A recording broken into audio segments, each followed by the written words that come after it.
What is going on? Hey, everybody. Thanks for joining us for another Tip for Tuesday. This is our last little episode in this little series that we've been doing on managing your buyers list. So far right now, we talked about keeping a spreadsheet, managing the criteria, keeping track of that data, reaching out, making sure you have that personal touch with each buyer, but then also kind of focusing on, while you're building the quantity of your buyers list, focusing on that quality.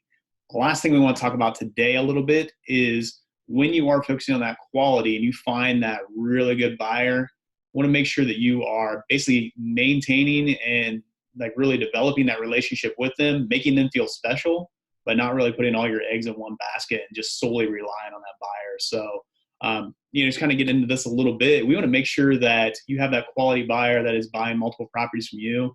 Make sure that you're sending them properties like individually. Like you're sending like, hey, I'm sending you this property before I send it out to everybody else.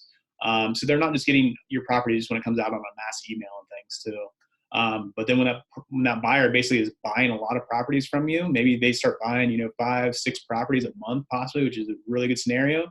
But then you're not just kind of relying only on that buyer and not sending out any properties to any other buyers too. And you're kind of letting those relationships fall to the wayside. So it's really a tricky dance that you need to be doing. So Brett, what's some insight that you have with this, man? Yeah, I mean, number one, people like to feel special. And I know for me personally, if a wholesaler says, hey, Brett, I just got this deal. I think it really would fit your criteria. What do you think? I look at that email a lot more intentionally than I look at a mass email, probably just because I feel a little bit more special. They thought about me. I feel like I'm on their mind. And it just really, really helps. So if you have those buyers that that they brought value to you, they bought multiple properties, you like working with them, just don't put them on a list and they feel like a number. Put a little something into that. Send them a personal email, give them a personal phone call, just to kind of nurture that relationship. That relationship is special to you, so treat it that way and be intentional about that. But like you said, Brian, we've even gotten to the position where we've had buyers buy 5, 6 properties in a month. They've done it multiple months in a row. We're like, oh, this property, they'll just buy it. It'll be great.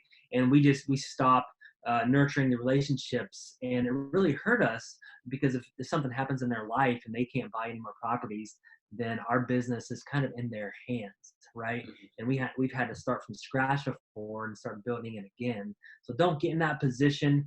But so it's just kind of a balancing act. Treat people special that bring value to you, but also continue to build your list as well.